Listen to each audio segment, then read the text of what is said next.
अरे रानी, ओ रानी, सो रही हो क्या अभी तक? रानी की जेठानी जोर जोर से चिल्ला रही थी घर के आंगन में खड़े होकर। रानी यानी मैं। तभी मैं भागती हुई अपने कमरे से निकली और बोली, दीदी आ गई मैं। जेठानी बोली, रानी तुम्हारा नाम रानी है, तुम रानी नहीं हो। मैंने तुम्हें रात में ही समझाया था कि सुबह जल्दी उठ जाना, तुम्हारी मुंह दिखाई की रस्म है। मैंने बोला कि दीदी रात को नींद ही नहीं आई, जगह नहीं है और मन में थोड़ा सा डर था कि सुबह आँख नहीं खुली तो।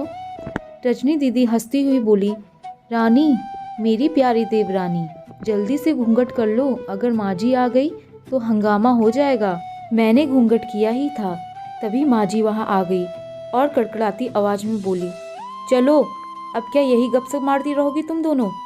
हमने चलना शुरू ही किया था, तभी माँ जी ने रजनी दीदी के कंधे पे हाथ रखा और बोली, पता है ना कहाँ से जाना है और कैसे जाना है।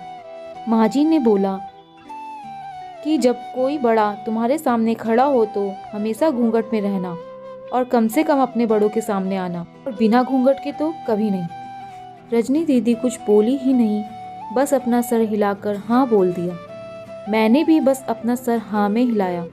माँ जी के जाने के बाद मैंने पूछा, रजनी दीदी आप तो स्कॉलर हो, इन सब चीज़ों को कैसे निभाते हो। रजनी दीदी मुस्कुराई और बोली कि मैं थारे जेठ जी से बहुत प्यार करती हूँ, इसलिए अभी तक चुपचाप सब चीज़ें निभा रही हूँ। मैं कुछ नहीं बोली और चुपचाप रजनी दीदी के साथ घर के बाहर वाले कमरे में जाकर बैठ गई। वहाँ पर एक पड़ोस की आंटी जी बैठी थी। वो बोली कि यहाँ कैसे बहू आई है, ससुर जी सामने खड़े हैं और ये यहाँ बैठी हैं, मुझे कुछ समझ ही नहीं आया। मतलब?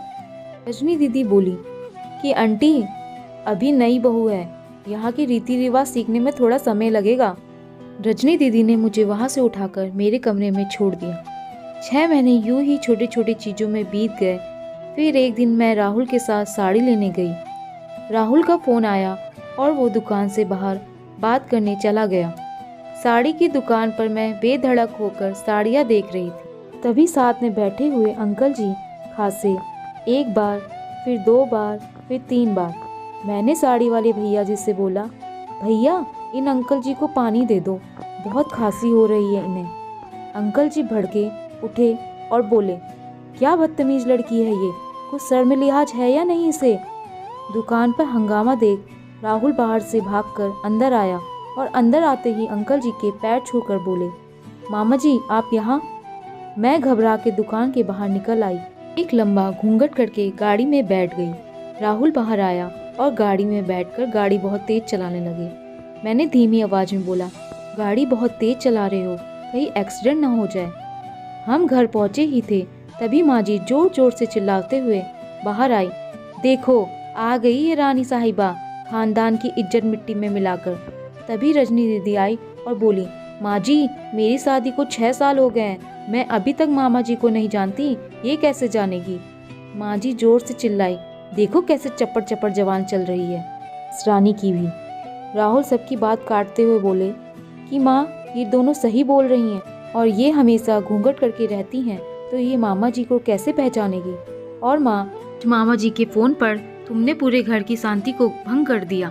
ये वो ही समाज है जिसने सीता मैया पर उंगली उठाई थी। पिताजी और जेठ जी ने भी अपना पक्ष राहुल के साथ ही रखा। माँ जी थोड़ी देर सोचने के बाद रजनी दीदी और मेरे पास आई और बोली कि तुम दोनों को अपनी मर्यादा का पता है, मुझे उम्मीद है कि तुम कभी मेरे सिर सर में से नीचे नहीं झुकने दोगी। हम एक ही परिवार के सदस्य हैं, हमें हमेशा साथ रहना है, अच्छा वक्त हो या बुरा वक्त, हर सदस्य को अपनी मर्यादा पता है।